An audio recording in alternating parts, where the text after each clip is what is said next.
then you got Kwanzaa pulling out her titties. The whore pulled out her titties. And these whore bags over here started feeling and fondling on her tits. What? I don't have it to do with you.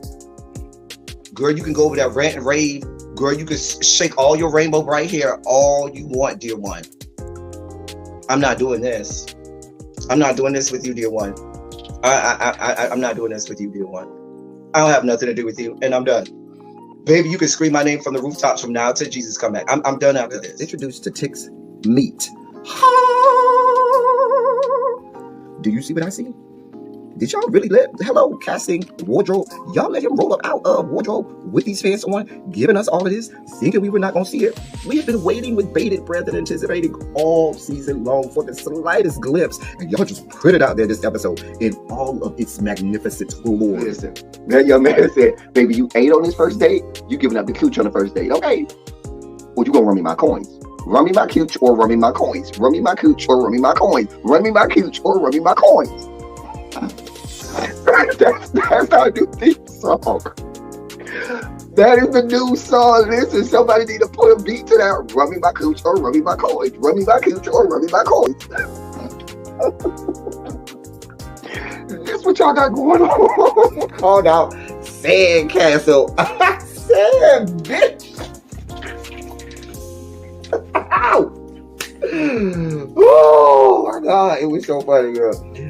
Woo, baby, listen, let me tell you something. This shit started to turn into the precursor for some gay porn. That's what I thought it was. Because Big T is getting all, the voice starting to go deeper and get a little more wet and moist and sentimental and all this shit. And it was real gay at this point. Like, I thought the bitch was going to start. I thought Lil Murder was going to turn Big T around and do him like he did Uncle Cliff and do the grease it up with City Lou and ran right in there. It's not a coincidence that Big T started off the conversation by trying to find out if Lil Murder was fucking Mercedes, which he found out he's not. It's also not a coincidence that he would start talking about prison. Why? Because the bitch was probably fucking in prison. Uncle Clifford, you better go get your man. Big T got plans for that. Well, he had on look like something Big Bird vomited up or something like that. Like, I did not like it. That Big Bird couture he was going for, it did not work. Like the pastor of a gay mega church on Easter Sunday. Okay, it was way too much sequins. He had on way too much makeup. Baby, his face looked like Iyanla Van Zandt's neckline. Okay, just way too much makeup clumped in everywhere on his face. Get it together, sweetheart. And you're a big girl, so that gives you a whole lot of canvas. So that was a whole lot of makeup, honey. And Rico looked like he was auditioning to be one of the three kings, or he was auditioning to be the main character on Jesus Christ Superstar. Girl, Wayne, did you have on a blue thong or a blue G-string or something? If you did, I want to see it. Get me up in my DMs. I do want to see if you have some blue thong or blue Joshua or something like that. I'd love to see it. Anyway, but I liked it with the turtleneck. Now, Troy.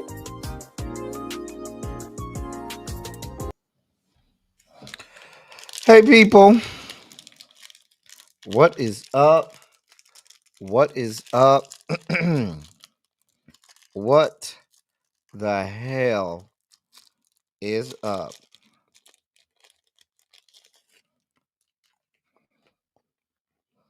How's everyone doing today? Welcome to Run Your Mouth. I am L Teddy 27 here to give you all of the news and politics that has been going on since you have been at work. Excited to bring you today's updates and news and stuff, and excited to converse with all of you all. We're going to have a good time like we always do. Yes, we are live on both YouTube and Twitch. We're, we kind of designated Wednesday as our Twitch only day, but we're back on both Twitch and YouTube. You can watch on either one, but we're here. Let me say hey to y'all, and then we can go ahead and get this party started. Everybody's working for the weekend. The weekend is coming. And we gotta make sure we get that. It's another travel weekend for me. Wait, what y'all sent me? Hold on. Oh,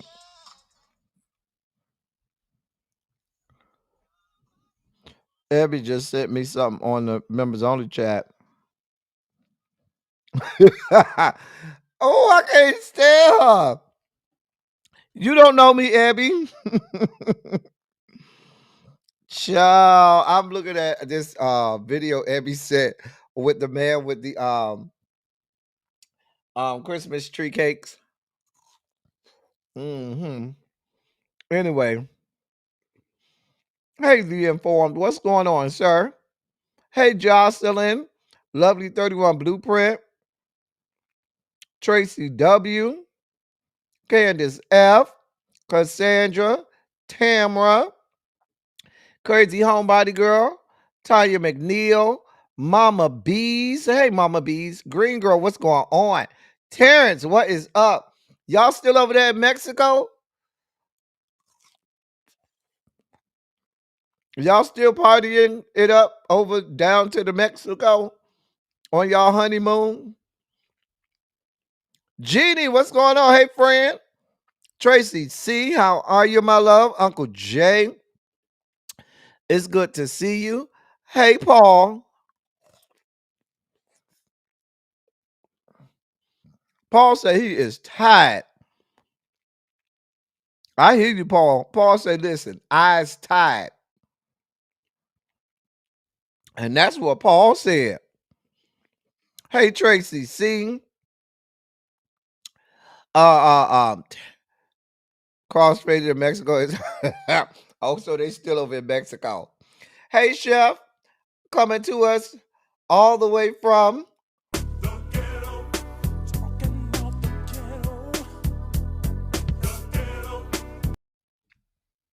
Chef. I'm gonna need me some walk-up music for when I come round to your parts. I'm just saying. I need me some walk-up music. Paul, you could have stayed over on Twitch. We love Twitch. You could have stayed over there. Hey, Demetria. What's going on, Felicia? What's going on, my love? Ravine, how are you? Miss E, it's good to see you. Angela, how are you, beautiful? We're so glad to have you. People be looking for you when you don't be here, Angela Roche. I ain't gonna even hold you. The people be looking for you. Sometimes they be looking for you harder than they looking for me. They be asking where you at and stuff. Do they be asking where I'm at? Girl, they sure be looking for you. Child. Janae is sleeping. Yeah, let Janae sleep. We ain't gonna wake her up. Hey, Complex 613. Okay. I'm still figuring it out too, Chef. But I'm gonna work it out. I'm gonna do some YouTube tutorials on Twitch and learn to figure that out. And we're gonna get it together because you see how YouTube be on that fuck shit. And I want to have a backup plan for when YouTube just be on the straight fuck shit, and that backup plan is not a backup YouTube channel. It's just gonna be another platform because I don't have this type of energy. See, they be looking for you, Angela. Hey, Miss Bay Thing. Listen, y'all, we gonna get it together. We gonna get everything in. I'm excited for the weekend. I'm actually excited to get up out this chair and go lay my black ass down. It's been another tiring day. Okay, it's been another tiring day. It's really not that hard, Ravine, as a viewer. I find it easier to watch Twitch on my computer than to watch it on my phone. On the computer, it's a lot easier to maneuver and manage. On my phone, not so much. So that, if that helps out. Anyway, put a Shondo in the chat. Let us know you ready to get started. Hey Terry, what's going on, boo? I know some of y'all are absent because y'all down to Memphis at Kojic National Holy Convocation, right? You know, I know Chef Don Don is making his way up to Memphis for National Holy Convocation for the Kojics and stuff. Montrez, what's good, bruh? What is going on?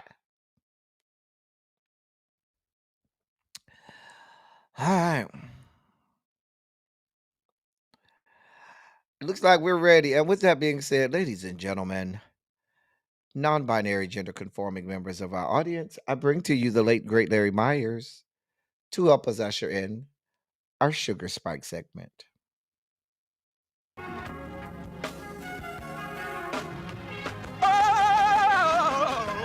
Oh, God. You see, this is the part that I like. Major sugar spike. So long, well, I want to fight. That he gave, his only begotten son. Major sugar spike. And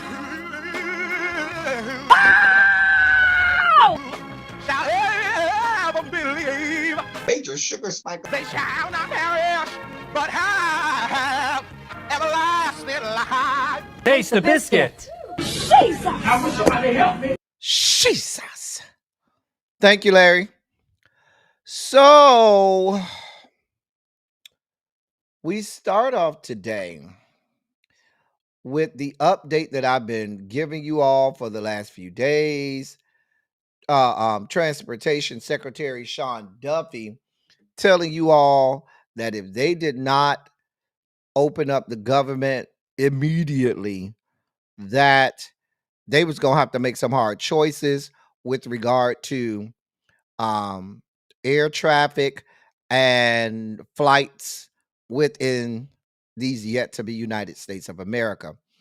So they put out the list of 40 airports where they would be making cuts in terms and reductions in air. And what I'm gonna do, let me make this big. Hold on, y'all, because I'm gonna read through the whole list, but I want to make it big on screen so you can see and maybe locate your area.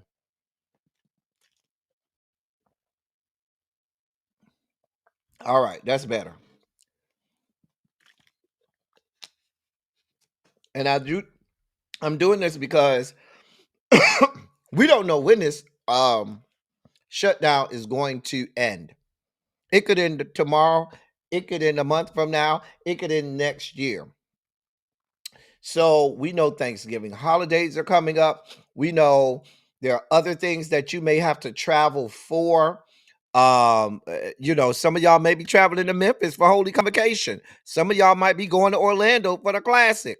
Some of y'all could be going a lot of places,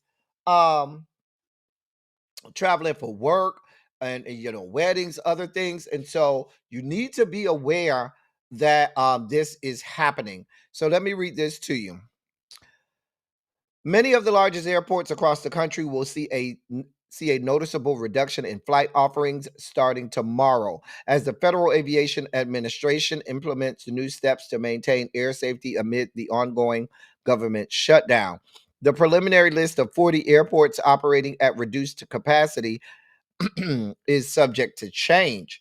The FAA is expected to announce the full list today. Here's the full preliminary list of affected airports. Now I'm gonna tell you, this list includes virtually all major travel hubs in the country. We have Anchorage International, we have Hartsfield Jackson Atlanta International, we have Boston Logan International, we have Baltimore Washington International, that's BWI. We have Charlotte Douglas International. We have Cincinnati Northern Kentucky International. We have Dallas Love, Reagan Washington National, Denver International, Dallas Fort Worth International, DFW, Detroit Metropolitan Wayne County. We have Newark Liberty International, Fort Lauderdale Hollywood International, Honolulu International, Houston Hobby, Washington Dulles International, George Bush Houston Intercontinental, Indianapolis International, New York JFK, John F. Kennedy International, Las Vegas Harry Reid International, LAX Los Angeles International, New York LaGuardia, Orlando International, Chicago Midway, Memphis International, MIA, Miami International, Minneapolis St. Paul International, Oakland International, Ontario International, Chicago O'Hare International, Portland International, Philadelphia International, Phoenix Sky Harbor International, San Diego International, Louisville International, Seattle Tacoma International, San Francisco International, Salt Lake City International, Teterboro, and Tampa International. And that's the preliminary list of affected airports.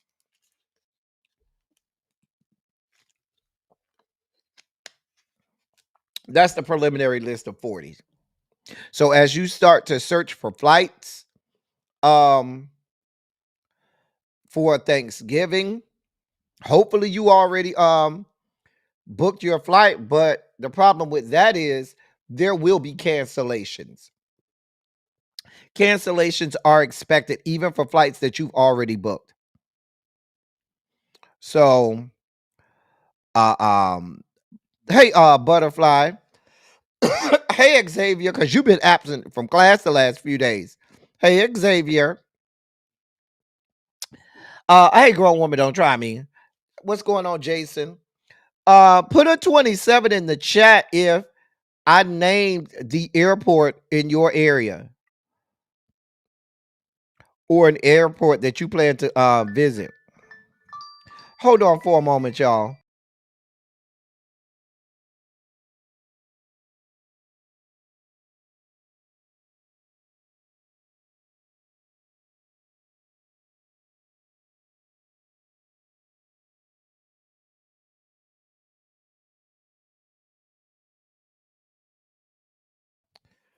Sorry about that.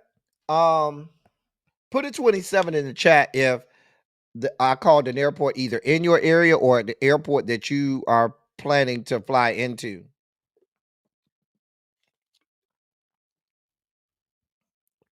Because the thing about it is hey Chimera, it's not just the airport in your area, it's the airports that you may be flying into as well. I know Chef is flying up here to Atlanta and it'll be affected next week. Chef, I'm telling you now, even if you get into Atlanta, flying out, I hope you have TSA pre-check. I hope you have Delta Digital ID. I hope you have Clear. You better have everything because a friend of mine just flew last week and said it was a 3.5 hour wait. The line was all the way out the airport. For regular TSA, baby, they said it was a 3.5 hour wait at Atlanta, Hartsfield, 3.5 hour.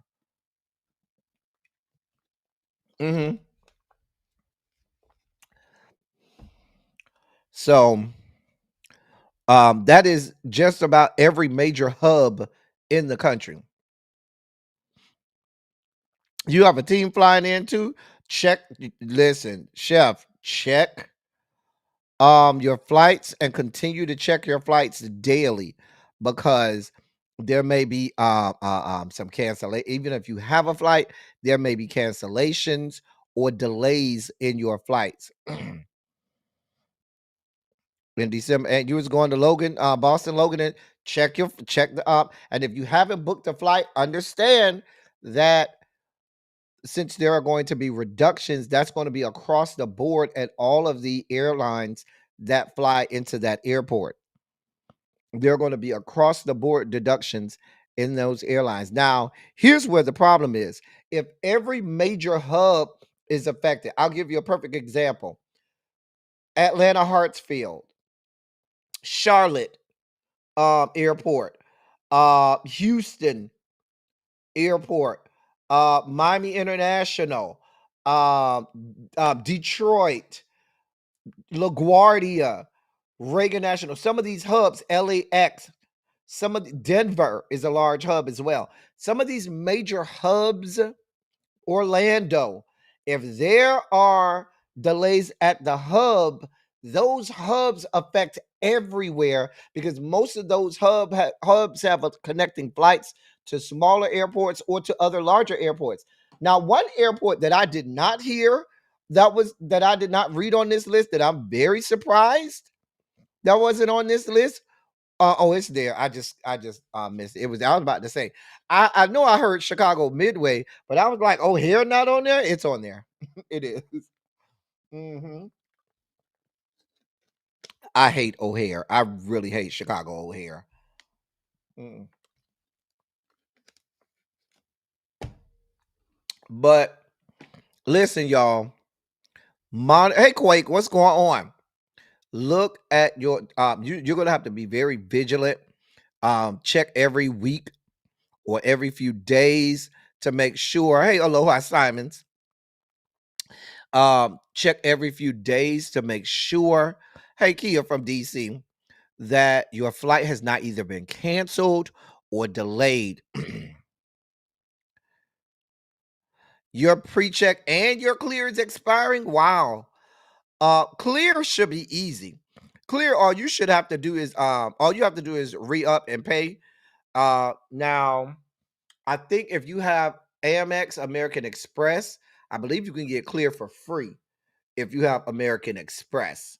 But if you don't have American Express, all you got to do for clear is just repay, and it will immediately update. It will be no break.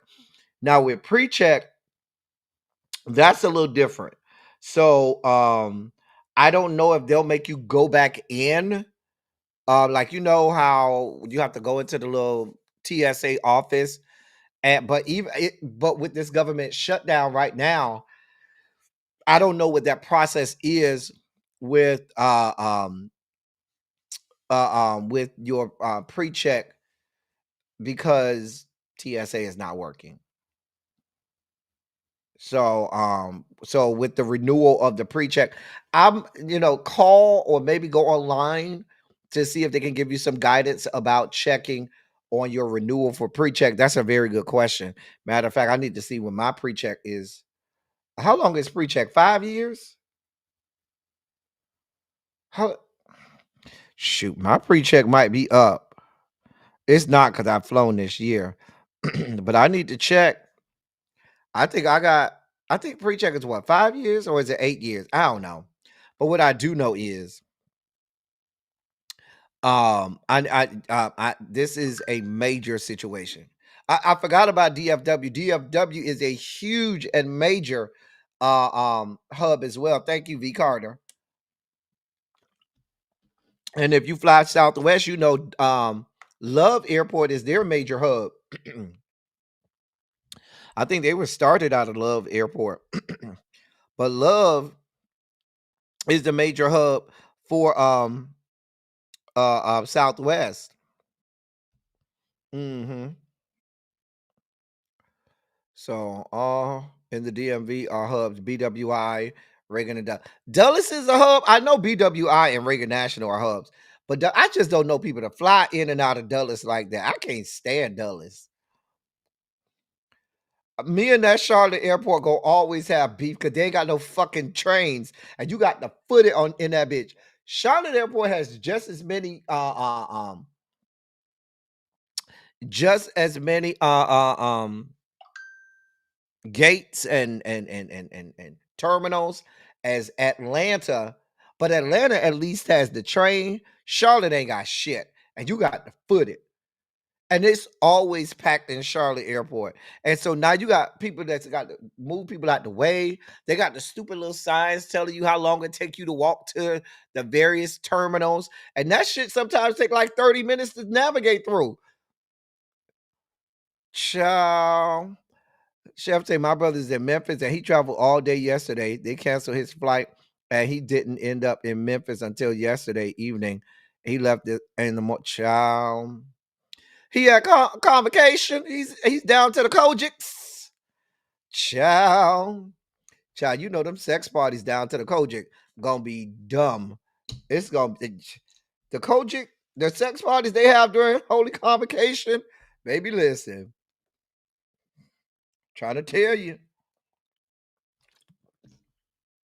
Now, I'm not gonna say I've been to none of them. That's just what I heard. They're making me a damn okay. That's for the TSA pre-check. Hey, Sweet Pea. All the major airports in the DMV are affected. Yep. Hey, Brittany Janae. All the major airports in Florida, MIA, Fort Lauderdale, those are my two go-tos. Fort Lauderdale is my go-to airport. Orlando MCO, I fly out of there a lot. Tampa as well. Matter of fact, I got to be in Tampa next weekend. I know that they don't have Jacksonville, but Jacksonville airport is not that big. But the major airports in Florida are all affected.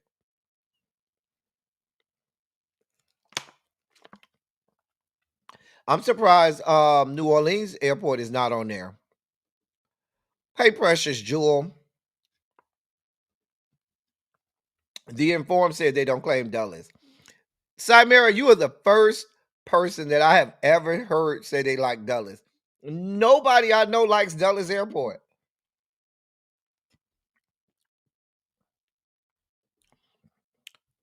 Child, Charlotte Airport, I cannot stand it. Baby, that walking pre-check is only 5 years. Baby, it might be time. It's about that time. I'm gonna have to check. I couldn't have gotten it during the pandemic. So I probably got it right after the pandemic. I probably got it renewed. I know I didn't get it renewed during the pandemic. So I probably got it renewed right after the pandemic. So it might have been 2022. I need to check. And see, do they send you an email or something? They don't send you an email? But I feel like, I don't know, y'all. Logan do make you go down like underground damn near. Dulles, I'm not Dulles, but Logan is I don't like Logan's airport. Like it feels so congested and on top of each other. Child, I got to check my pre-check. Child, that Charlotte is horrible. It is horrible. Houston Airport is going through a renovation. Just flew through there. I haven't. Which one is the Hobby or Bush? Excuse me. When I was last in Houston, when the last time I was in Houston was that last year? Or no, it was 2023. I think it was 2023. I was in Houston. No, that was last year. Yeah, that was last year I was in Houston. I was in Houston last year. And I flew out of Hobby. And it wasn't that bad. It wasn't that bad. And travel. Hey, Lock Queen, listen, traveler is gonna make a believer out of you. Hey, Sharice. So, where's EWR? Where's that at? EWR is on there. I see it on there. Hold on. EWR is Newark. Yeah, it's on there. Newark Liberty, EWR. It's definitely on there. It is on the list. It's there.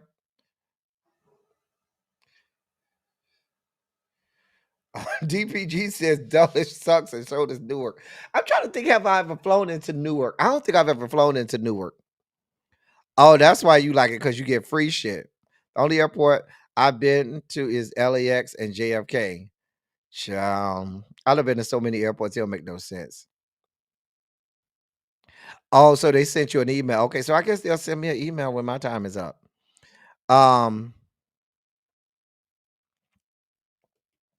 Oh, okay. Well, listen.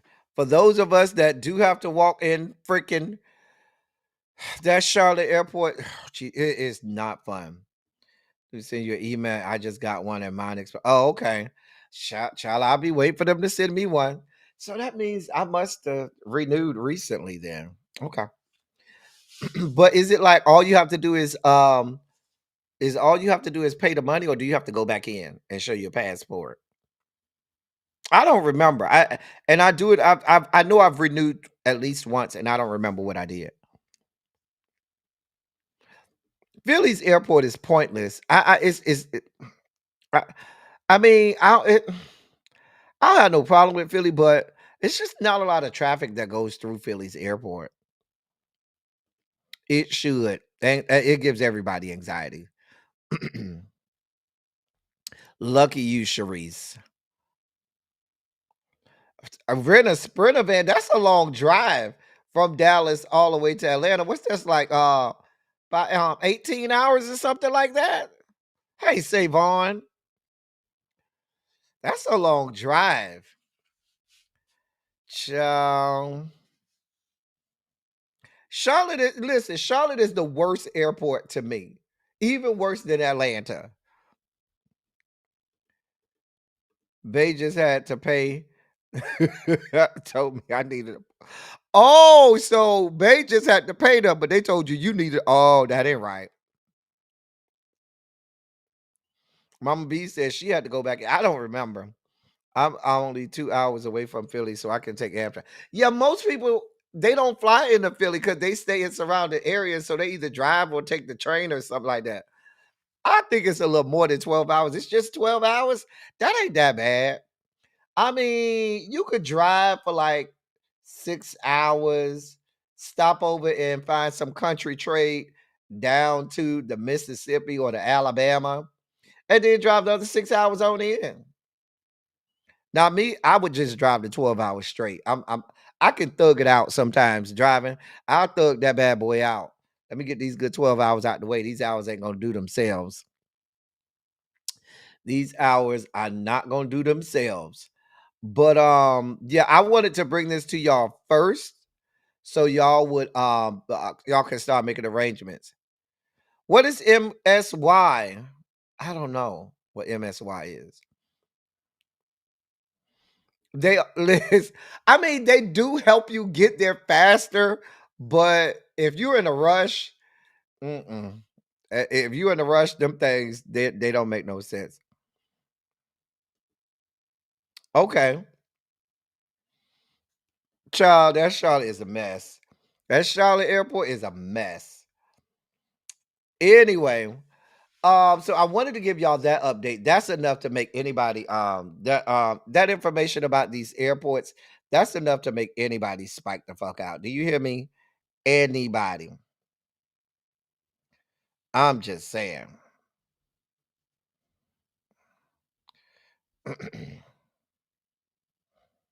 He could go to the bathhouse or to the foot wash. Yeah, they could go down to the foot wash.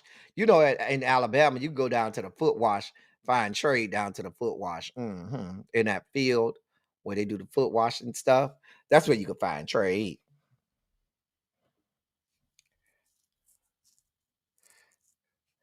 Child. Why people sending me messages after 5 o'clock? Let me shut this computer down. I don't have this type of time. I do not have this type of time. Who the fuck is sending me messages? Like, what is? Why are you still working? Ma'am, log the fuck off. Anyway, my only reason my computer is still on because I need to do some work when I get off here. Oh, that's I'm surprised New Orleans is not on there. Ciao. Listen, I'm letting y'all know now. Monitor. I can't shut down my laptop. Crazy Almighty God. I gotta do some work today because I'm not gonna be working tomorrow. So I gotta get some work in today, some last minute stuff. It's been crazy at work, and I've been drowning. And I gotta knock down this work so that because that one day I take off work tomorrow, when I come back Monday, it'll be even worse. So I'm gonna get some stuff done today or tonight when I'll get off here. So that way tomorrow I ain't got nothing to worry about. Child, yes, it's work. Child, bastards. Anyway. So that's y'all update on that. Please, like I said, if you have flights booked already, check your flights. Make sure they have not been canceled. Make sure that they have not been delayed. And also, if you are planning to book some flights, understand that you're going to have to be very flexible in terms of the times in the day that you book. You may have to book earlier in the day or later in the day than you probably wanted to, or if you feel like it's better or easier to drive, then you need to consider that as well. So just want to put that out there because I don't know. We don't know when this shutdown is ending. So yeah, make sure you monitor those bookings. Anyway, in more news, so Nancy is announcing her retirement is about to be primaried. She's announcing it as her retirement. But we know what this is, Nancy. Let me start good. Let me start off with the good parts of Nancy. Good parts about Nancy Pelosi. Pioneer in women's rights. Absolutely. Pioneering woman in politics. First ever woman Secretary of State. Not Secretary, I said Secretary of State. Speaker of the House. Dear God. Oh my God. The first woman House Speaker. Historical. Pioneer in women's politics. Pioneer.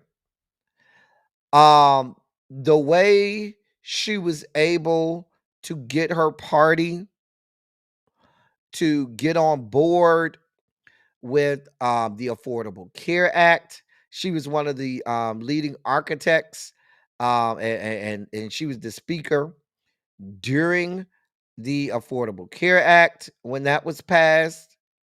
She was always able to get the Democrats to get their ass in line. Always. Mama was able, she not only the Affordable Care Act, Dodd-Frank, she was the speaker when they passed Dodd-Frank. She was the speaker then. She was the speaker of the House. And you know, Dodd-Frank was a huge deal. She was the speaker during the repeal of Don't Ask, Don't Tell. Okay.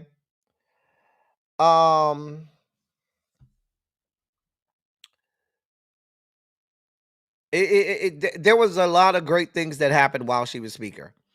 I have to applaud her because, like I said, when shit came down and she needed something passed, Mama was able to get them hoes to fall in line.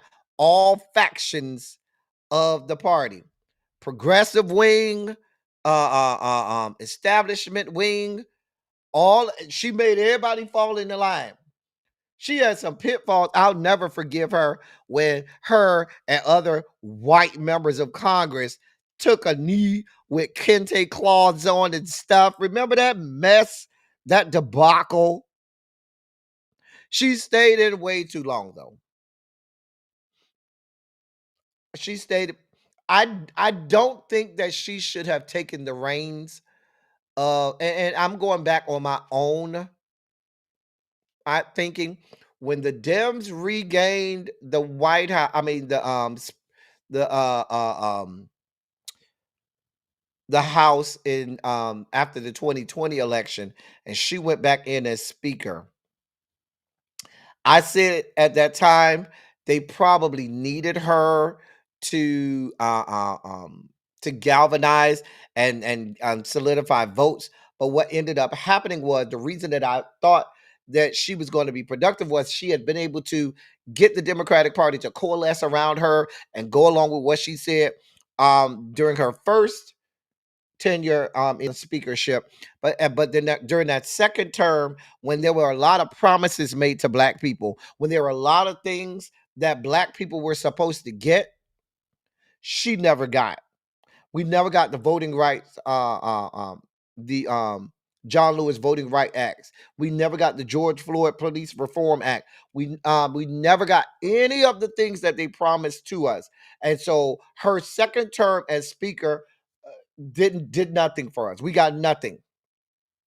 did nothing for us. And so I think that was a wasted time. And I think we could have got some younger and fresher leadership. And I remember saying when she was speaker, I remember telling you, put a 27 in the chat if you were here, and remember me saying, if Hakeem Jeffries is the next leader of the House Dems, then we got a problem, because that means we're back to Nancy Pelosi and establishment Dems, because y'all were here when I said that. And that was back in what, 2022, 2023, somewhere around there. And sure enough, Hakeem Jeffries went in, and I said, yep, here we go with the fuck shit. So, I mean, I hear what you have to say, but she was very influential in going over and speaking to the Dems in the other chamber and saying, listen, y'all need to come around and make this shit happen.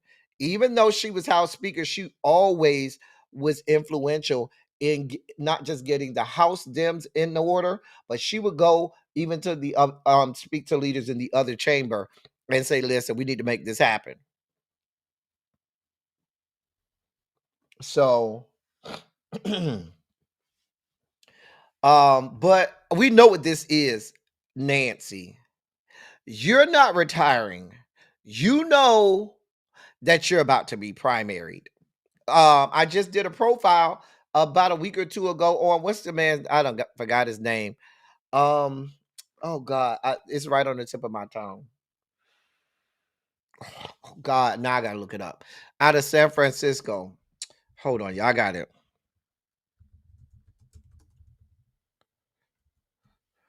Oh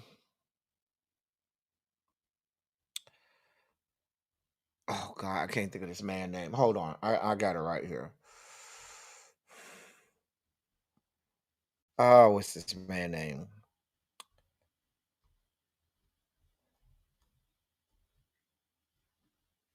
Scott Weiner. Scott Weiner. Oh, I couldn't think of that man's name. And I know Scott Weiner because he is a very big guy in LGBTQ plus politics. Very big in LGBTQ plus politics. So he's going to oh yeah, now she's exponentially more influential than Chuck. Exponentially more influential than Chuck. For outside of Barack, I would venture to tell you in the last 25 years, meaning in this decade, the only other Democrat that is more influential, you got Barack, and then you have Hillary and Nancy. They're about equal footing in their influence in Democratic politics. That's the hierarchy over the last 25 years, over the arc of the past. Hey, what's going on? What's going on? I ain't see you in a long head time. Crackhead Willie. Is that Crackhead Willie? Y'all, for y'all and who ain't been here in a while, we used to have Crackhead Willie that was a real big presence over in these parts. And people used to think Crackhead Willie was a troll. And Crackhead Willie used to be over here having a good time. If that's you, Crackhead Willie, what's going on? We ain't seen you in a while. We miss you out in these parts. That's you. They done changed it up where they got the @ signs instead of people's YouTube handles. But you got to have been here a while to know Crackhead Willie. Hey, Crackhead Willie. I mean, I don't count Michelle because Michelle was not in politics. So I can't count Michelle because Michelle, she was never in politics. So,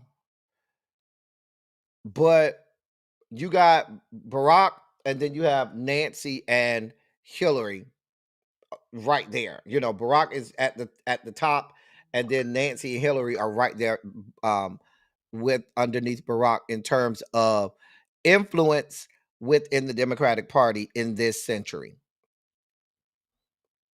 I miss you as well, Crackhead Willie. Steny Hoyer been there since God was a child either. I mean as well. So you think it would have been a battle? I think Weiner would have beaten Pelosi. I really think he would have beaten her, and I think she's afraid of that.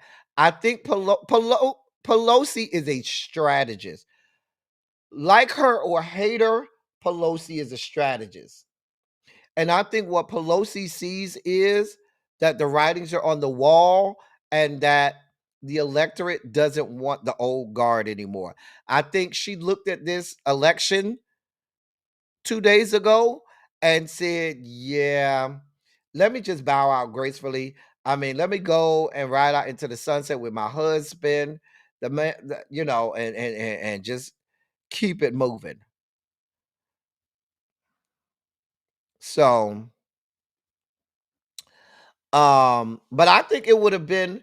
I think she knew that even if it was a close race, I believe she knew that it was a time. It was time that the electorate was not going to continue to go with that old guard anymore, and that it was just time. I hope Maxine Waters. I hope she go talk to her girl Maxine, so she can get out of there too. Yes, Steny Hoyer still in there. So, I mean, but we know what this is. But I mean, Nancy, yeah, she don't want to do like Diane. She don't want to do like Diane. But Nancy, we thank you for your service. We thank you for all that you accomplished, most notably during your first tenure in the speakership. And you'll be remembered. The history books will remember you well. The history books will remember you well. It's not a good riddance because there are some people that we say good riddance to. We're saying thank you for all that you've done.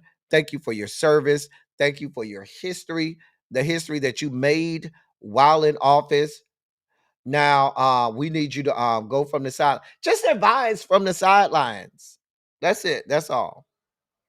Right. Enjoy your retirement. Baby, we don't know how long you got. You're 85 years old. Man, you got a good 5 or 10 minutes left. Baby, you got a good 5 or 10 minutes. Baby, I would have been retired about 10 years ago if it was me. Because if I know I only got like 5 or 10 minutes left, baby, I need to be out here enjoying my 5 or 10 minutes, sitting on a beach with a drink in my hand, relaxing and letting the sun tan my wrinkles. So she did she did back Prop 50 pretty hard. Eleanor Holmes Norton, she been supposed to be going too. I just said I don't know when Maxine retiring, but she got to go too.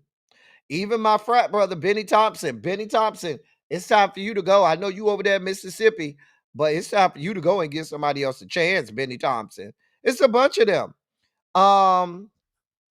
My congresswoman, her weak, soft bitch. I can't stand her. Frederica Wilson. She get on my damn nerves. She shouldn't be there. Child, they keep pushing the retirement age up, Ravine. Now I think they're trying to make it 70 years old. Oh, it was her idea? Okay. Oh, did I know that? Maybe I didn't. Maxine been there since, some of us was before some of us was born. I think Maxine went into office like early 90s. I think Maxine went into office like 92. I think she got in there in that 92 election. There was a big wave, just like in the 70, was it the 68 or the 70 election? Or was it 72? I know Shirley Chisholm went in 68, but I believe that 72 election, there was a big wave of black representatives that came in the 72 election. I think that was the election where uh, uh um that was the election when Rango went in. I think that was the election where Barbara Jordan went in. There was a good, it was about 8 or so, but at that time it was a big thing. 92 was another year where there was a large influx of black representatives that came in, and I think Maxine came in during that time. I think Maxine came in during that time. So at least to the U.S. House.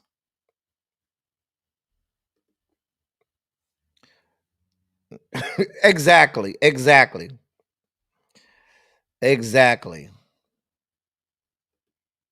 She is effective, but what happens is, child, you stop other people who are up and coming and who are in their prime and who could, carry the torch and have the energy.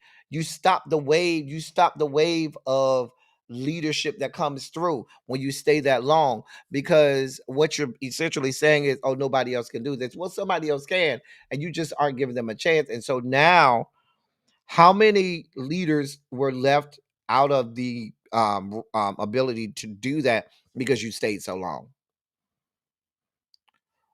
Frederica get on my. I cannot stand Frederica Wilson. I cannot stand her. She ain't been there as long as some of the other. Frederica been there because remember, Carrie Meeks had that seat first. Her son Kendrick Meek took over that seat. When Kendrick ran for Senate against Marco Rubio and Kendrick Meek lost, he had to come out of his House seat to run for Senate. He lost. Marco Rubio won, and Kendrick just went out of the limelight. And so when Kendrick came out of that seat, that's when did Frederica go in right away? I think Frederica Wilson went into that seat right after Kendrick. And so that's been at least 10 years. Yeah, about 10, at least 10 years. So Frederica ain't been in there that long. Frederica went in late because Frederica was a school board member.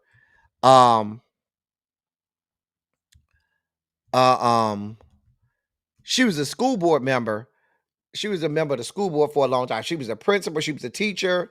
Then she was a principal, and then she found and then she was a school board member. Then she was a state senator, and then she went on to be a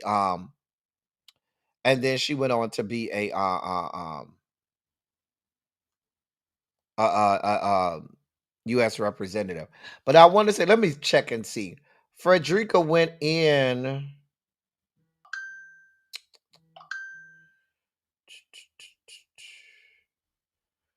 She went in the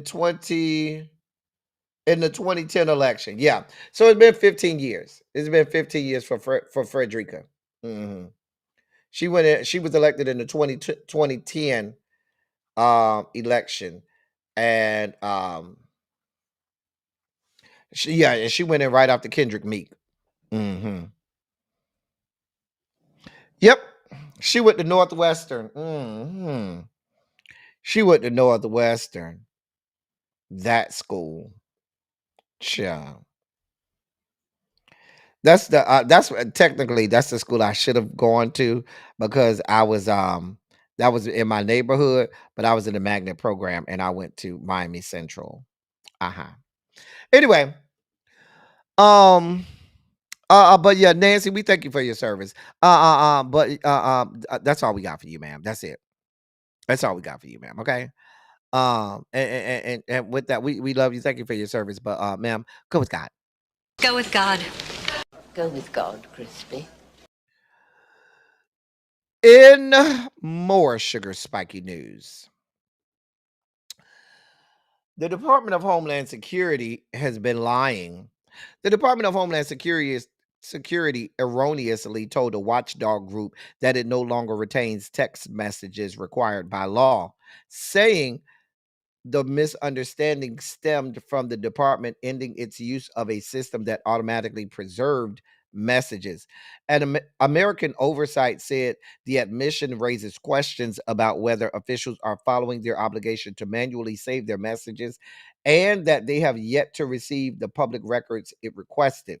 The disclosure came in a public records lawsuit brought by the group to obtain text messages seen by Homeland Security Secretary Kristi Noem during immigration raids in Los Angeles. The DHS initially told the group that, quote, text message data generated after April 9th, 2025 is no longer maintained, end of quote, and that the agency, quote, no longer has the capability to conduct a search of text messages, end of quote. But a sworn declaration made by DHS's chief data officer said the initial statement wasn't true. DHS, the official said, stopped using a program that automatically preserved text messages, and employees instead must now manually archive their messages. The official wrote in a statement, quote, although the telemessage software reduced the burden on these officials to manually archive messages and made it easier for the department to respond to FOIA and discovery requests for these messages, DHS disabled telemessage in April 2025 due to cybersecurity failures, end of quote. Court documents also showed the National Archives asked the DHS to investigate the potential destruction of records and report back by November 3rd. However, by October 30th, a National Archives official said that they had not yet received a response from DHS. Let me tell y'all why this is important.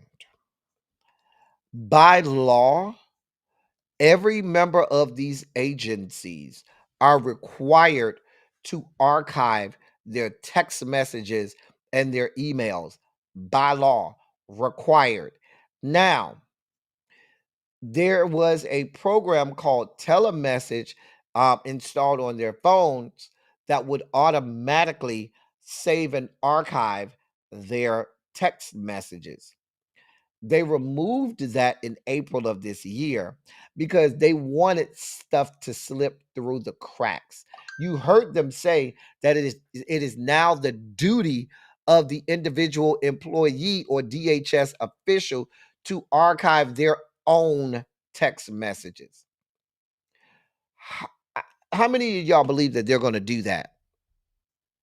And even if they are archiving their own, you don't think that they are picking and choosing which ones, which things that they leave out, which things they leave in? And you're talking about one of the most crooked government agencies that we have, and we're leaving it up to them to be trustworthy enough to archive their own shit. I don't buy it. I don't buy it at all. And so now we've gone down the road of government corruption.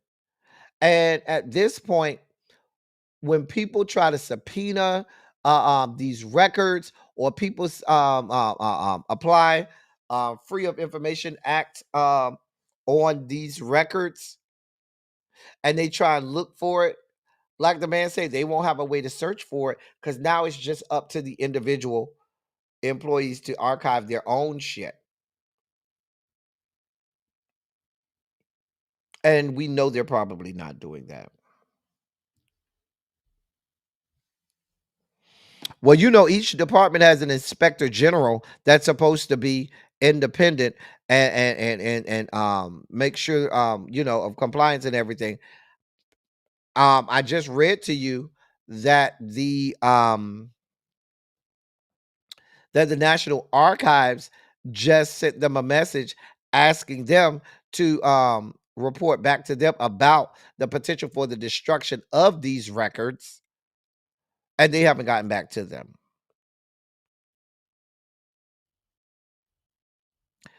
They're not keeping any records of what they're doing. So that way, legally, when it goes to court about all of the illegalities and malfeasance that's been going on in the Department of Homeland Security, mind you, that's where ICE comes out of. There's going to be no records or nothing for the courts to go off of because they didn't archive their records.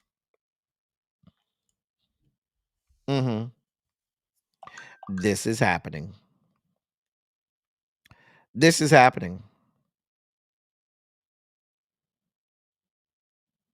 This is happening.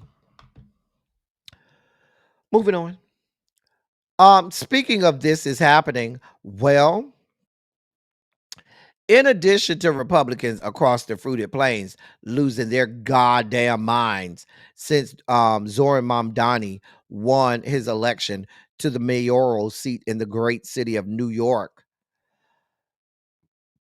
the fire commissioner, that's the New York fire commissioner, Robert Tucker, well, he submitted his resignation just a day after Zoran Mamdani won the election for New York City mayor. Now, he was selected and chosen for the position by Mayor Eric Adams, and he succeeded the previous commissioner who resigned, who also resigned the post. But he submitted his resignation. Mr. Tucker submitted his resignation to Mayor Adams. His last day will be December 19th, just days before Mamdani takes office on January 1st. Mr. Tucker has not issued a public comment on why he is leaving his role, but people close to him say that as a Zionist, he felt he could not serve under Mamdani.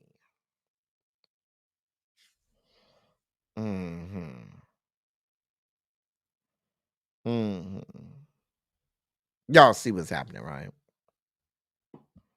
But that's where you say, okay, bitch, bye. Thank you for allowing me to choose my own fire commissioner, because I ain't care for you anyway. Appreciate it. Don't let the doorknob hit you.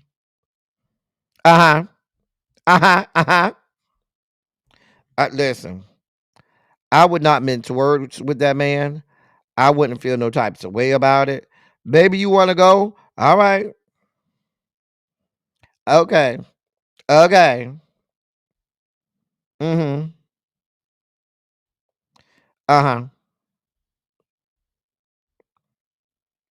That's where I would be with it. Baby, listen, we don't got to decide. We're not gonna fight with you. You want to go? Bye. You ain't got to wait till December 19th. You can go today.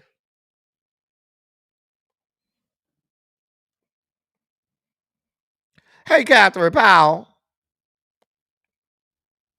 Oh well, bye, bitch. Sir, we have nothing for you. Sir, go with God. Go with God. Go with God, Crispy. In more sugar spiky news, the Supreme Court today allowed President Donald Trump's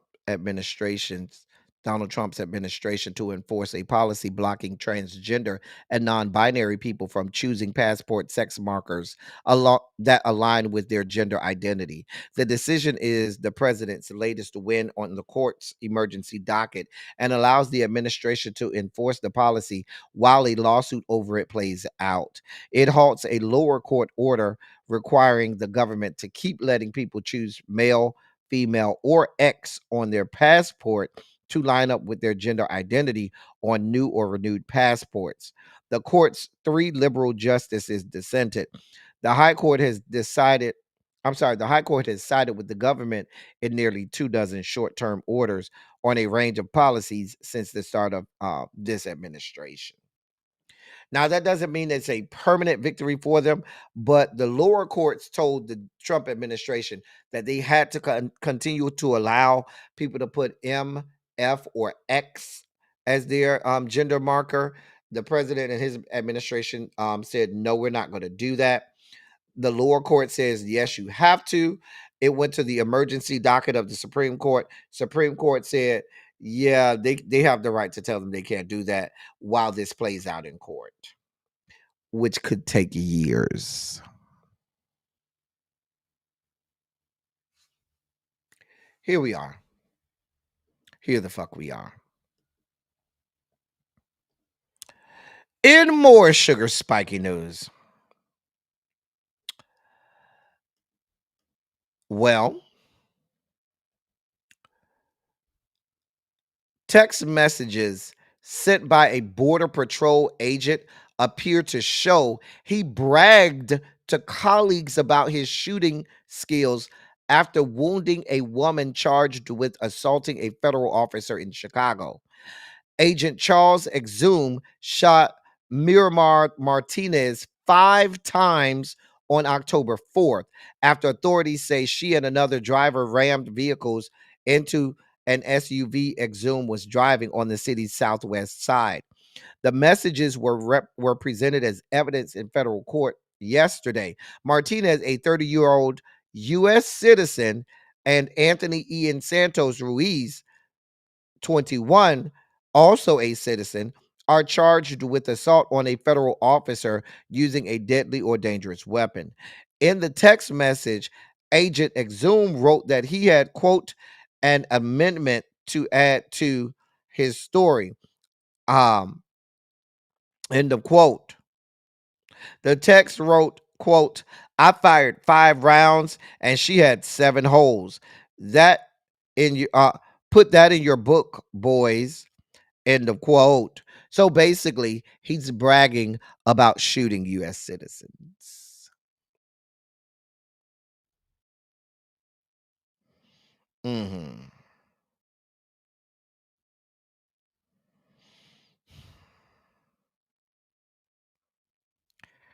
Mm.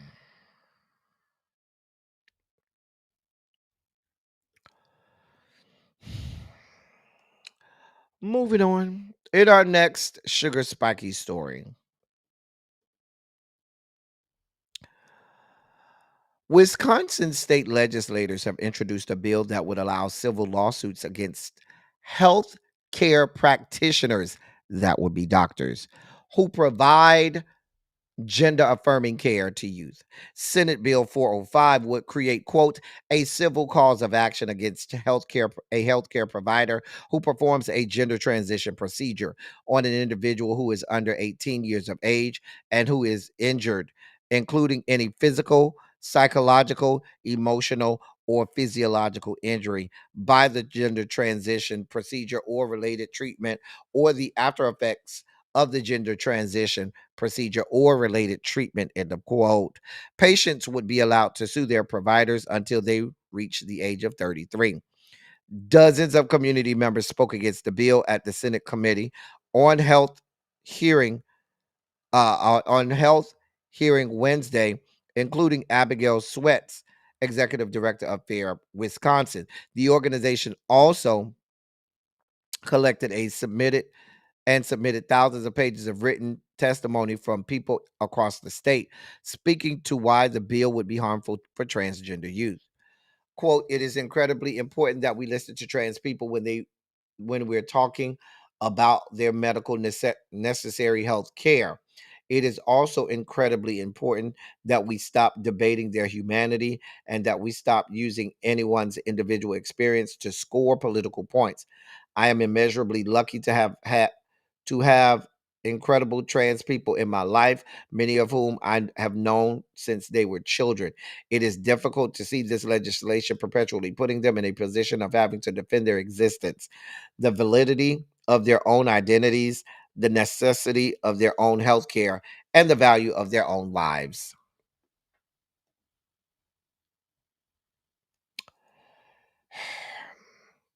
hmm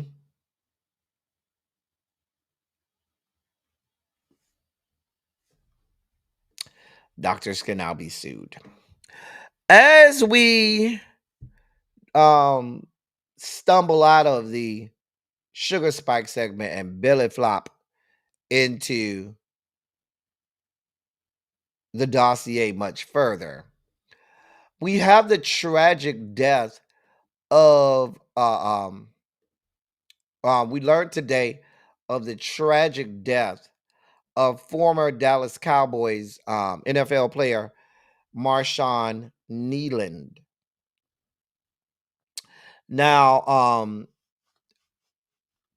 he was a defensive end for the Dallas Cowboys, and it's being reported that he died by suicide after a police chase this morning at the age of 24. In a statement shared today, the team confirmed the tragic news, writing, quote, It is with extreme sadness that the Dallas Cowboys shared that Marshawn Kneeland tragically passed away this morning. Marshawn was a beloved teammate and member of our organization. Our thoughts and prayers regarding Marshawn are with his girlfriend, Catalina, and his family, end of quote. Now, the only reason I said former player is because he's expired, but he was a sitting and current member of the Dallas Cowboys at the time of his death. While the Cowboys did not share details about the circumstances surrounding his death, later in the morning, the Dallas Morning News reported that he had been involved in a police chase in Frisco, Texas, late Wednesday night. At approximately 10:30, Frisco police attempted to stop a vehicle for a traffic violation, but the driver, who was kneeling, failed to stop. When police found the vehicle later, it had been abandoned after being involved in a crash. After searching the area for the driver, they found Neelan dead from a self-inflicted gunshot wound.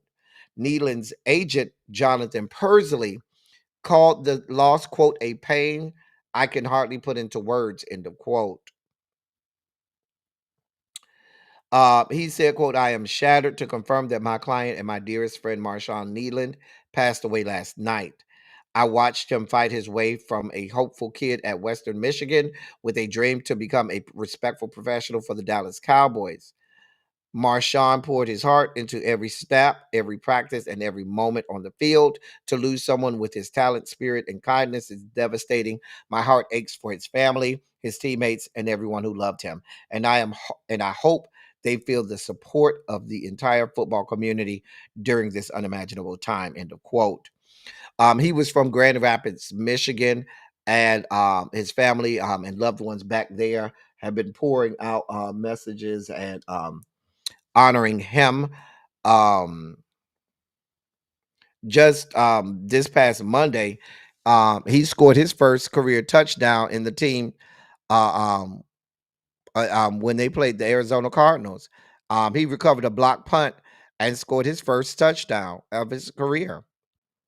And you know, defensive players oftentimes don't get to score touchdowns, especially a defensive end. Um, I'm sure there will be an autopsy here. One has to imagine, and we don't like to make assumptions, but one has to imagine whether or not there were um, there were some cognitive things or mental cognitive things going on. There's always the front of mind. There could be CTE involved, and those types of things you cannot assess until after the person's demise, and you can do an autopsy on them. I also want to do an autopsy to make sure that the story that the Frisco Police Department is telling us is legitimate.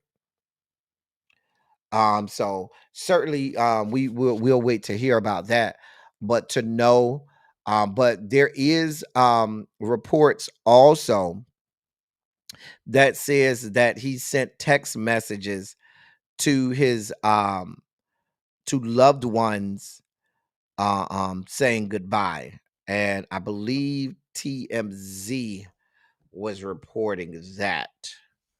Let me make sure.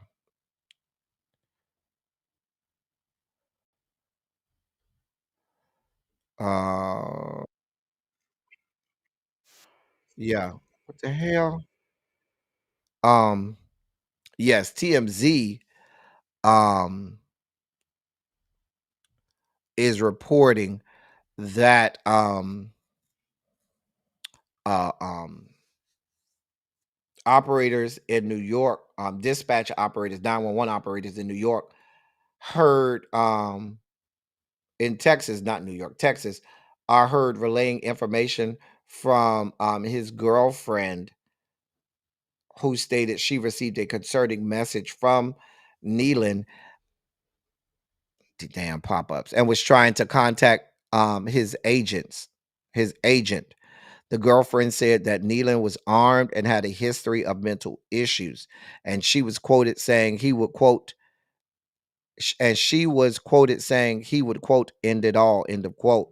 The dispatch also stated the NFL called Plano Police Department regarding one of its players, stating the quote subject is texting his family goodbye, end of quote. Dispatch then mentioned being on the phone with the Dallas Cowboys. So they're saying that there were text messages sent, and so forth.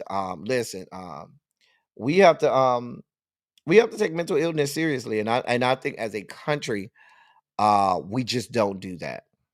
We just do not take mental illness seriously.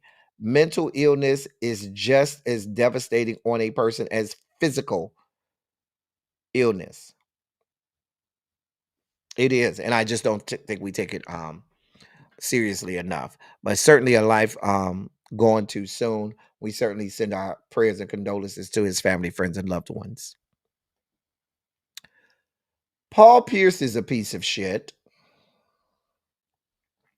So Paul Pierce is telling men to cheat to see if their women love them. Former NBA star Paul Pierce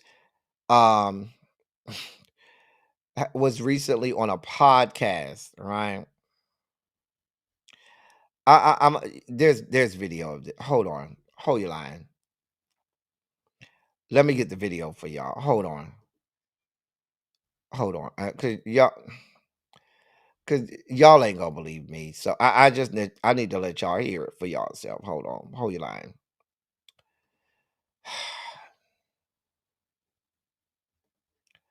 Here's the video.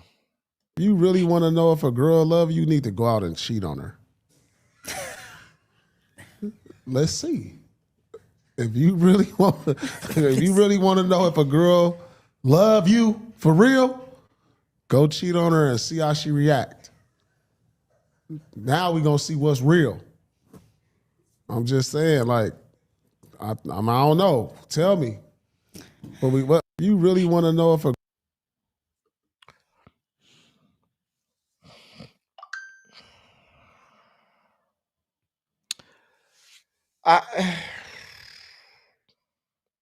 What do y'all want me to do with that? I don't know what y'all want me to do with that. What do y'all want me to do with that?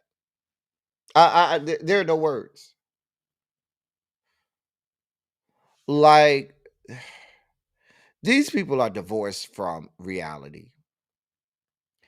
But the scary part is there's a large segment of the population of men that will agree with that and will take that advice and run with it. That's why some of these podcasts are very dangerous.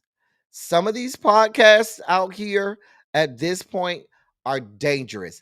Everybody does not need a microphone, and you should not put a microphone in everyone's face, because that woman sitting there just like, oh, okay, well, I'm just going to just let you just say that.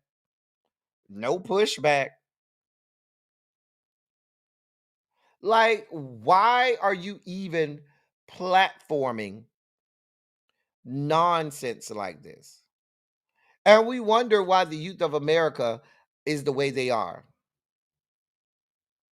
Because it's gone from just being something you were subjected to hearing in the goddamn barbershop. Because let's be clear, this is the type of fuck shit that we have to endure when we go down to the fucking barbershop and have to listen to that fuck shit that they have going on in a damn barbershop. A barbershop is one of the most dangerous places on earth. It's a cesspool of some of the worst ideations that you could ever imagine. That's what goes on in the barbershop. I ain't gonna even hold you. So this is the type of rhetoric you're known to hear when you go into barbershops. But the point that I'm making is, now, not only do we have to hear this in the barbershops, now it has to infiltrate and permeate throughout the zeitgeist and out there on social media, and be proliferated all through culture now, because there are so many people that are going to say, oh yeah, that makes a lot of sense. And it's not only the men that will grab a hold of this and run with it. You then have those women, some of whom may not be as affirmed as they should be in who they are as women, that will think, oh, well, if my husband, boyfriend, boo thing, or whoever he is, cheat on me, then I should just look beyond that and just let him cheat and then show him that I love him by sticking with him and let him cheat. Like, what? So what you're telling me is I should expect that you can go out and do any level of fuck shit, and I just am supposed to be okay.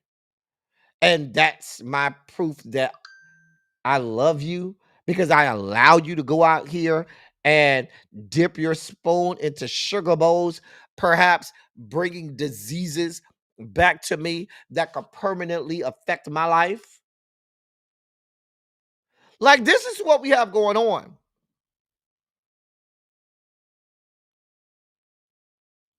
This is what we have going on. Like, this is literally what we have going on.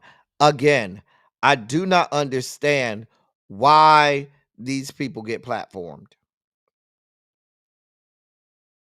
I don't. I don't at all.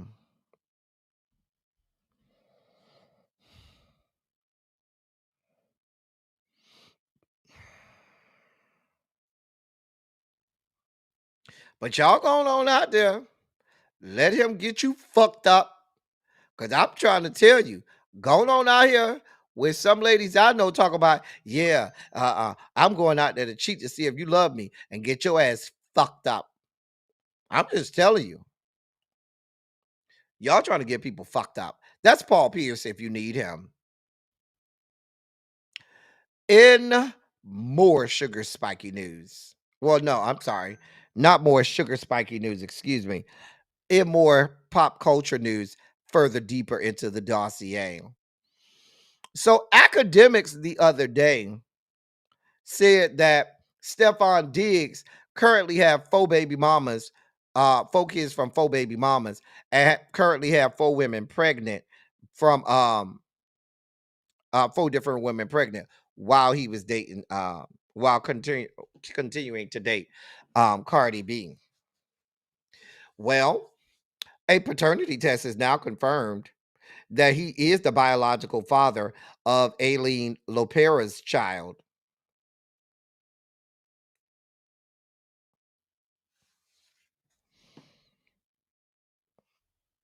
I believe that several people tried to tell Cardi B that this man was cheating on her left, right, and sideways. But why do I expect anything right? I mean, you let the likes of Offset dip his dirty ass spoon into your sugar bowl. So why do I think that you wouldn't let dirty dick ass Stefon Diggs dip his spoon into your sugar bowl? He cheating on you left, right, and sideways. Hey, Angela.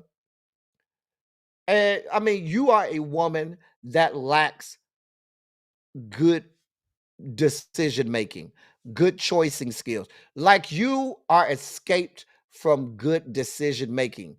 Everything that this woman does is bad decisions. However, the dangerous part about it is you people keep rewarding this woman. You keep giving her more access. You keep giving her more fame. Keep giving her more notoriety. Keep giving her more reason to continue to be a pariah, to continue to make bad decisions, to continue to do things that proliferate the worst the worst example of women that we can find, and you applaud her and you go, yes, great, beautiful, to applaud her and all of her fuck shit.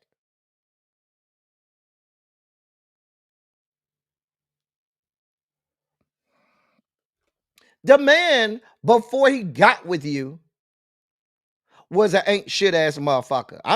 It was already out there. It was not a news flash, but this is what you like. You're a horrible, decrepit human being, and you like other horrible, decrepit human beings inside of your body. Why should I expect anything different? You're a horrible human being, and you allow other horrible human beings inside of your body.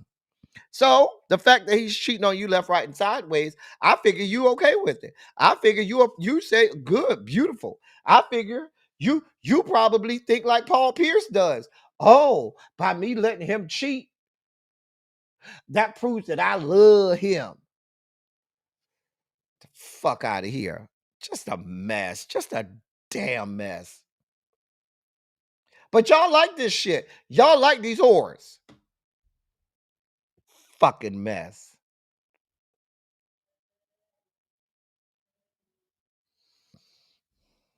Oh no, she's not. Listen, the woman is a horrible, decrepit piece of shit. So, horrible, decrepit pieces of shit are perfectly fine and okay with horrible, decrepit pieces of shit entering her body. The difference between a regular person being a horrible, decrepit piece of shit and proliferating that is how you become successful and that's how you become rich, is you have influence, and the influence that this woman has is much further reaching,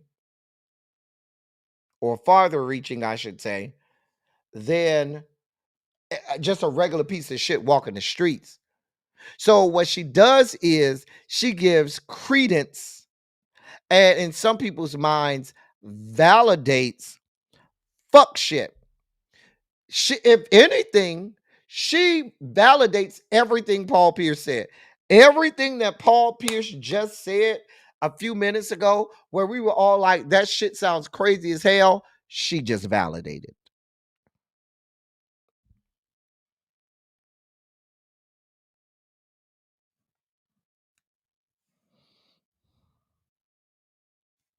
Here we are. Here the fuck we are.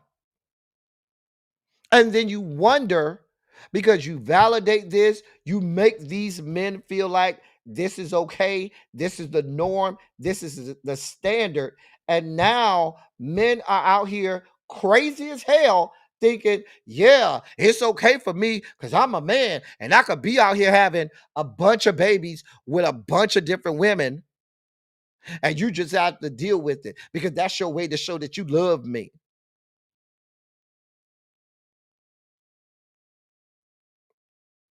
And the problem is, here's the problem.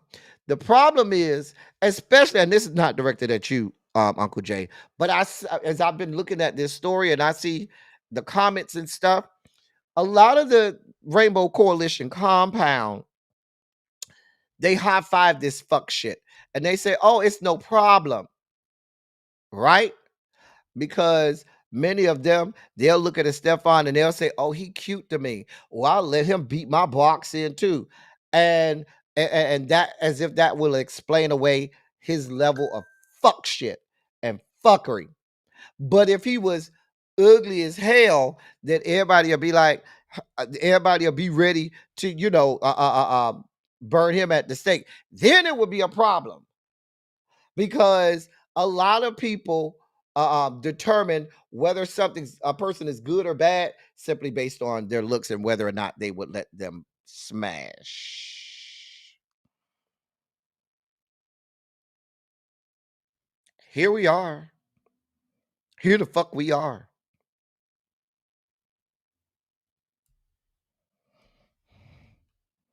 Well, for some women, they believe and have been taught, and part of the culture that they may have grew up in says, yeah, when you have a baby, that validates the relationship. That makes you that makes the relationship real. That makes you a woman because you had a baby. Like, it's this whole dichotomy that is toxic as fuck.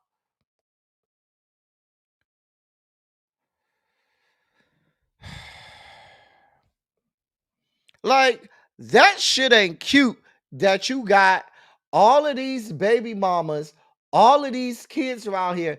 That shit is not cute. That shit, baby, that's more problems.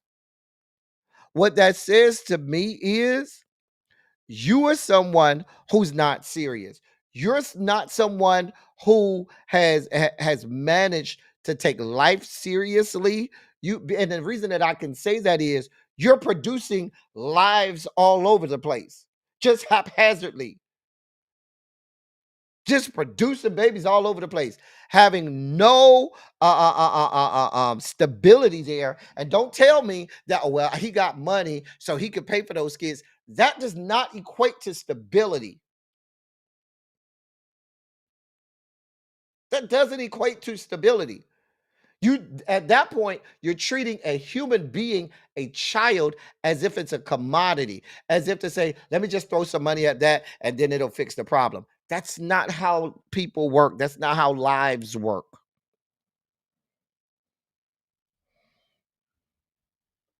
Oh, we know they've been acting like that. I'm with you. No, what I'm saying is I agree. But what I'm saying is this stuff continues to be proliferated when people of stature and note continue to allow it to happen instead of saying, I ain't with this fuck shit.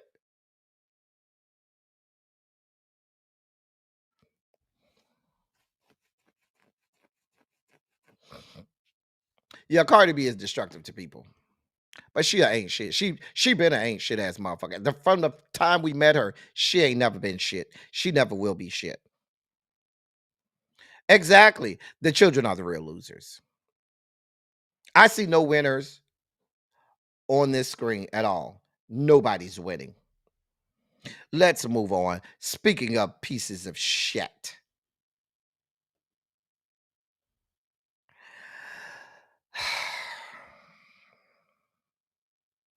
Antonio Brown is under arrest and back in the United States about 6 months after he was accused of trying to shoot and kill a man at an Aiden Ross boxing event in Florida. He was extradited this week with UAE, United Arab Emirates authorities um, shipping him back to the United States from Dubai, where he was allegedly attempting to evade the reach of the American legal system.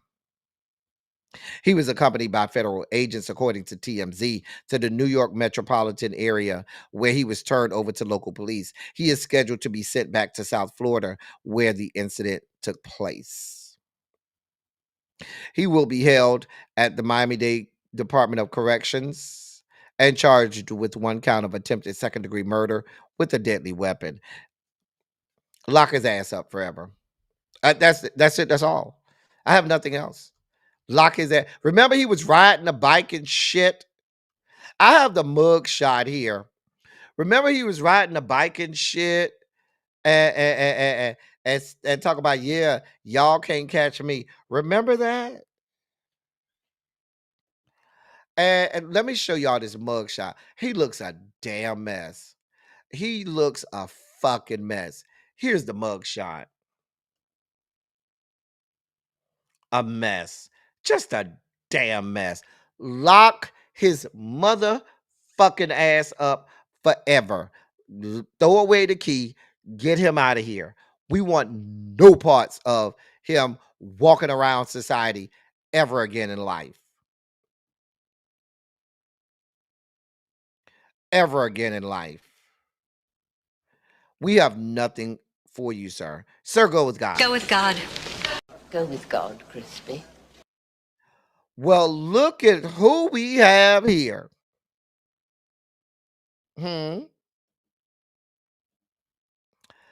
Well,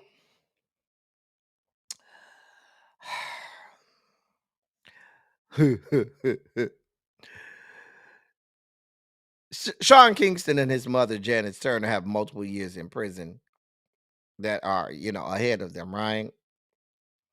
However, several of their friends, their famous friends, are trying to get President Donald John to pardon them. They have written letters to him. Now, a pardon application was filed by Sean Kingston's legal representation.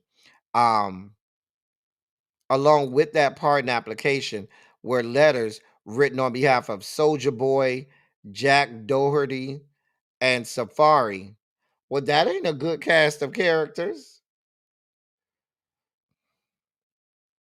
They sent this pardon back in July. And nothing happened. You know what? What I don't want y'all to do is don't lie to us. Don't show us this picture like that. Give us the real. Weak. This is what we want to see. Don't be trying to show us this nice. That ain't a nice wig either. That wig she got on is not a nice wig. But don't be trying to show us her looking all like this. Give us the real wig. Shout out the wig. Woo! Y'all sent this pardon application in July. It still ain't happening. Y'all ain't gave him enough money yet. Y'all peoples ain't gave Donald John enough money yet.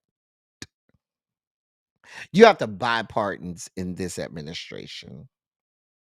You think it's a cute little church week? Child, I saw another picture. Hold on. There's another picture of week walking around with Safari. And hold on, let me show this one to y'all. So you got this picture of week walking around with Safari with a scarf on her head.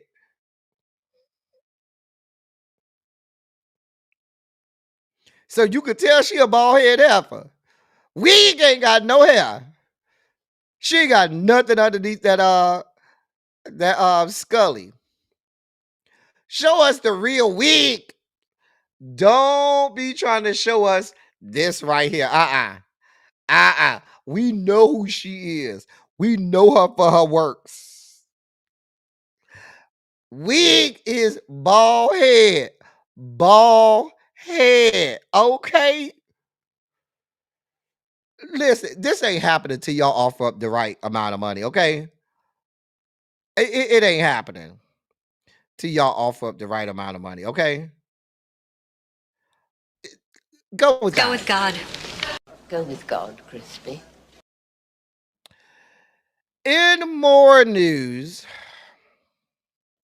Eric Spoelstra's house was burned to the ground,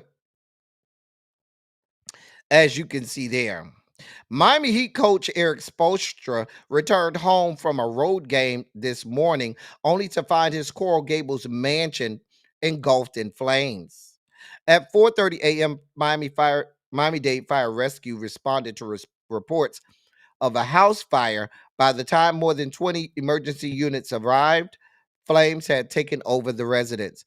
Quote, on arrival, units found a fully engulfed house on fire, including a partial collapse of the roof. Units were able to quickly extinguish the fire. However, the fire took over control of most of the house. There were no reports of injuries, no fatalities, and the fire is under investigation. End of quote. And that came from the Miami-Dade Fire Rescue Battalion Chief Victoria Bird. Now, Eric Spoelstra was in Denver the night before, coaching the Miami Heat against the Denver Nuggets, and his flight landed in Miami at 5 a.m. So he was still in the air when his house was burning to the ground. But I think somebody set your house on fire, Eric. Eric, somebody set your house on fire. But you got a lot of money. Hell, you got $120 million extension on your contract. Sir, you got a lot of money. Go ahead and just buy a new mansion. Go ahead and sell the property or get the property cleared off, buy you a new mansion. Now, I don't know what you're gonna do for your heirlooms and different things, but yeah. Where was the family though? It wasn't nobody at the house. That was either inside job or something. Yeah, something don't sound right.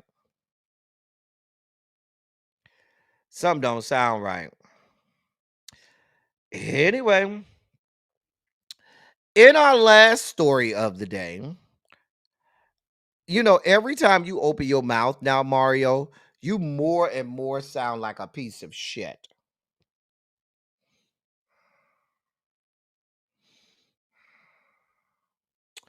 So,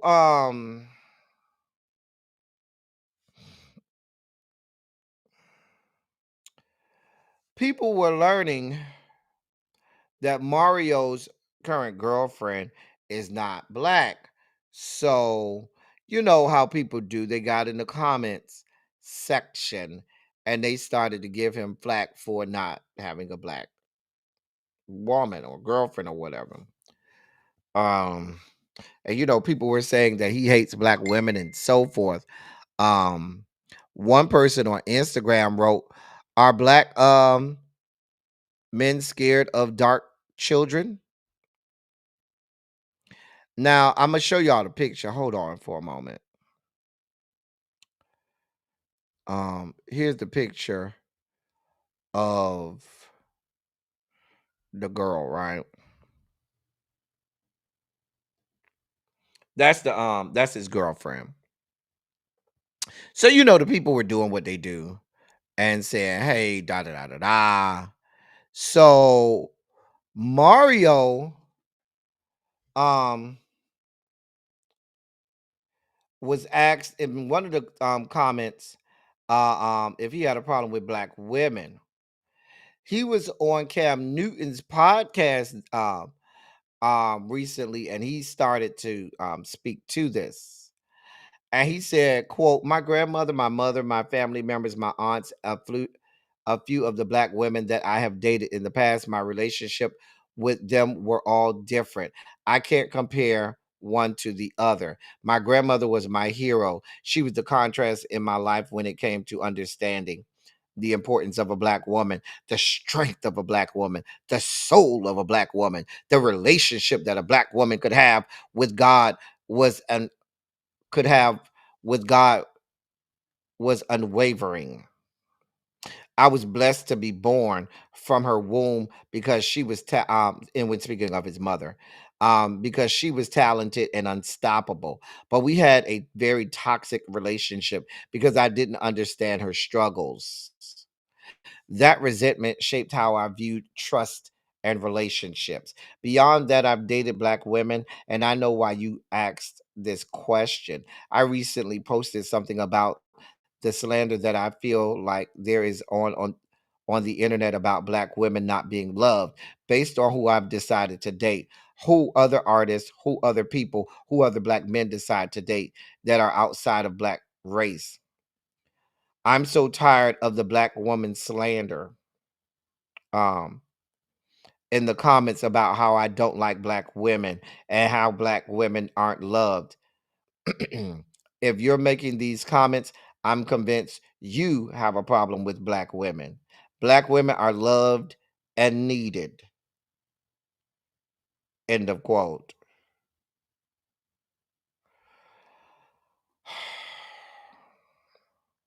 He went on to say, quote, "To me,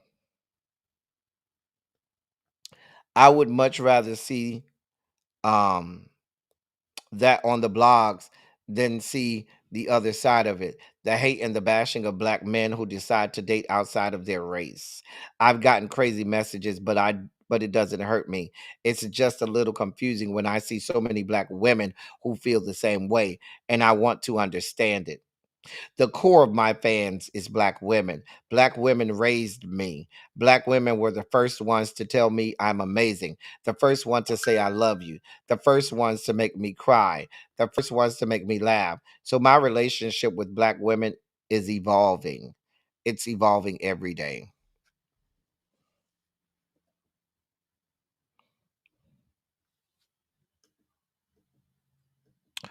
You know what why I don't listen to these people when they try to pontificate and all of this and ruminate on their relationship with black women, because you say all of that shit, But you certainly want to hold black women to this standard up here, right? White women, Latinx women, or any other race, ethnicity of women, you don't have no problem with. They could do anything, say anything, treat you however. You right there. You ain't making all of those statements. But black women, oh, I'm evolving.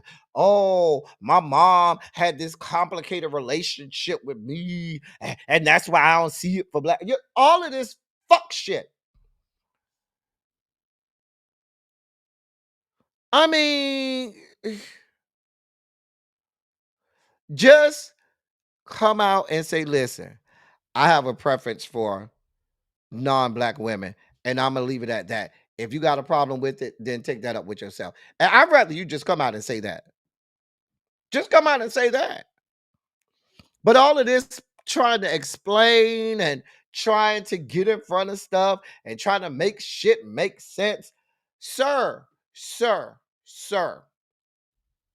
You can't be trying to tell us in one breath that black women are all of these beautiful things and they did all this beautiful stuff for you and this, that, and the third.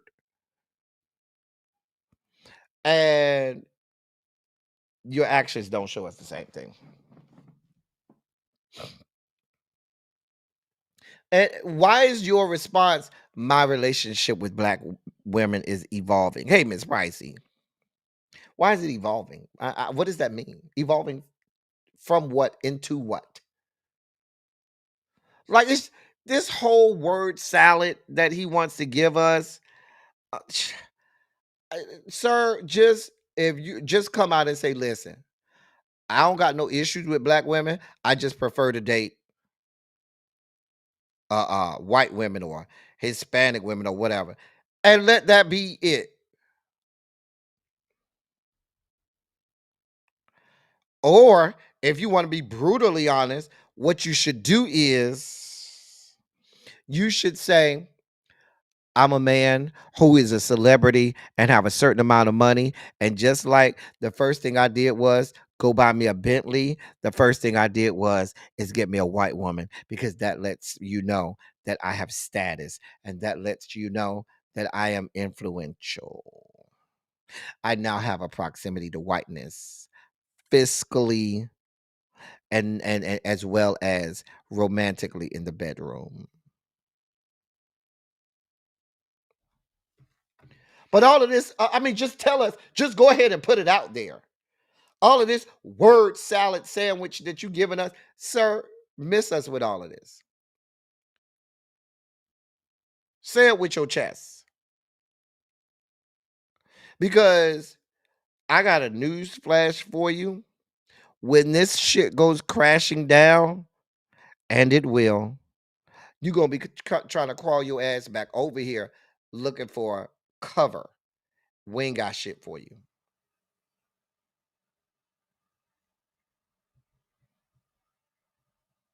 Like I just don't understand. Oh, we know why it is, Pinky Tiki, because in American society, the closer you are to your proximity to whiteness means that you have a more a closer proximity to more status, more money. White is right, and anything black is not. It's uncultured. It's not appealing.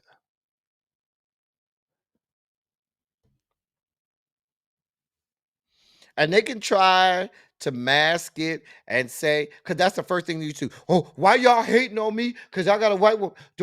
Why y'all always hating? No, no, no. I don't got no problem with black women. No, no, sir, sir, sir, sir, sir, sir, sir, sir. We see this for what it is. You ain't got to try to piss on us and tell us it's raining, sir. We know what this is. We rather you just shut the fuck up and do what you gonna do like everybody else, and don't try to explain nothing. Mm-mm. I'd rather, when asked the question, I would have rather you had said, I try to keep my private life private, and I don't talk about my private life. But that's not what you do. You want to flaunt your white woman, just like you want to flaunt your Bentley and drive down the street. You want to flaunt your Rolls Royce. You want to flaunt your Porsche and your Maserati and all of that. You got to flaunt your white woman because that shows that you have status. You have proximity to whiteness. You become accepted. That lets the people know I'm different. I have elevated. A mess. Just a damn mess. Anyway, that was the dossier for today, y'all. Listen, I got another travel weekend. I'll be back on Monday. I gotta travel again this weekend. I'll be in Jacksonville. So I gotta be in Jacksonville this weekend. So I will be back on Monday. I'll try to bring y'all a Manic Monday. We'll try to do a Manic Monday on Monday if I can. Try to if I got time Sunday when I get back, I'll try to get you a Manic Monday. Or if I could go live on Sunday, then I'll try to do that as well. See if we can do that. Depends on how tired I am. But definitely we'll be back on Sunday. I got to get y'all to really be. Is she already live? We were supposed to do a Teacher Project 2.0 today, but her schedule got busy. My schedule got busy. We were supposed to talk about some of the school board elections. We were also supposed to talk about the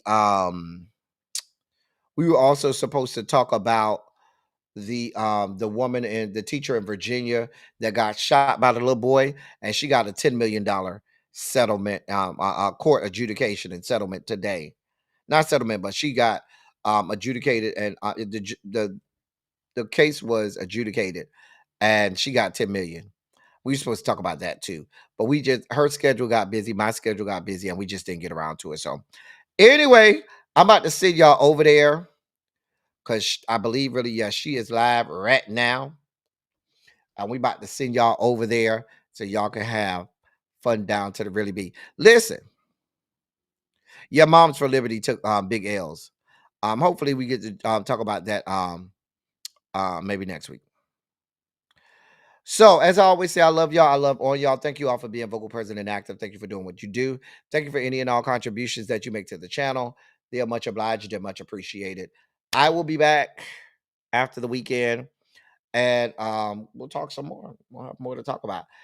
All right. That's all I got for y'all. Until next time, thank y'all for coming. Y'all drive safely. We out. Love y'all.